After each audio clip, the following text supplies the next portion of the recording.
walking alone, the streets are empty. Hi threadies, welcome to Sew with Ifwa. So we're making that Bubu and we're using this satin silk fabric. As you can see, there's a shiny part and a matte part. I'll be using a matte part as my right side. Of course, we need tailor's chalk, scissors and tape. So now to begin, we're going to fold our fabric into 4. So first fold it into 2 like you see in the demonstration up there, and then you're going to fold that 2 into 2 again so that you have 4. So this is what I have. I've gone ahead to pin it because satin is very slippery. So yeah, from there I'm going to mark 1 inches from the center front there all the way to the edge, and that will act as my starting line. So I'll go ahead and join those lines. I can't find my ruler, so I'm using this wooden thing here. Just go ahead and join with your ruler.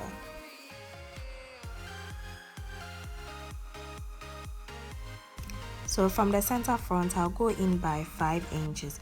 Go ahead and go in by 7 inches. That'll be our head opening, because later I went ahead to alter it. Now on the edge, I'll come down by 1.5 inches as my shoulder slant. Now go ahead and join that line all the way to meet that 5-inch mark I made there.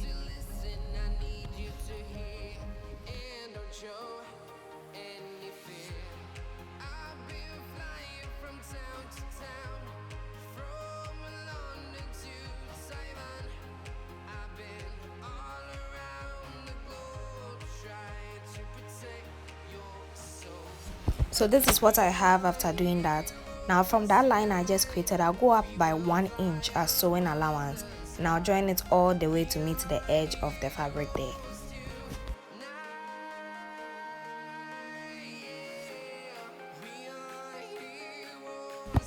From there I'll come down by 15 inches, which is the vertical distance from my shoulder to my waist, after which I'll join those lines, and then that will become my waistline.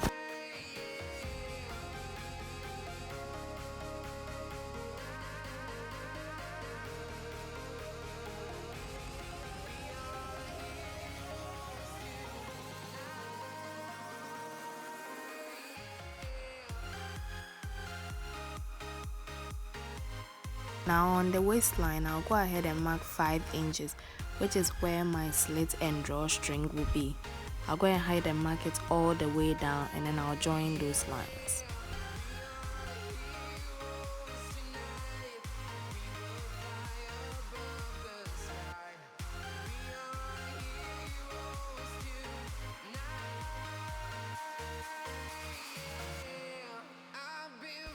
Now I'll go ahead and open the top up.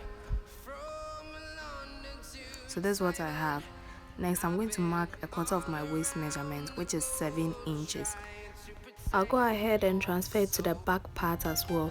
This will show me where to attach the strings that will tie around my waist on the inside. Next, on the shoulder line, I'm going to go down by 7 inches for my armhole opening, and then I'm going to notch it. I also go ahead and notch that 5-inch shoulder opening mark so that I don't lose track when I'm sewing. Now I'll go ahead and open the fabric up.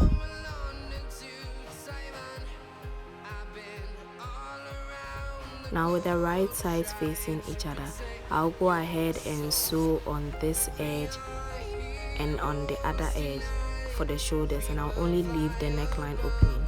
So this is what I have after sewing. Next, I'm going to fold the neckline opening down like so, and I'm going to stitch along it. I'll do the same for the other side. So for the part where I'll be attaching the drawstring, I've already cut a piece of fabric to use as the drawstring casing. So I'm going to put that over the line we make, and then I'll sew on each side and then in the middle to create a casing for our drawstring. Make sure you're only attaching it to the front piece of the fabric, not the back piece. I've also gone ahead to knitting the armhole and the raw edges. Now let's attach the strings that will be tied on my waist on the inside. I did it for both the front and the back piece. So the part that has the drawstring casing, I later went ahead to cut it out completely and make that part a slit. I only left a very short portion of the drawstring and casing there, but you can always choose which version you prefer. So anyway, this is the final look. Don't forget to like, comment and subscribe, and I'll see you in the next one.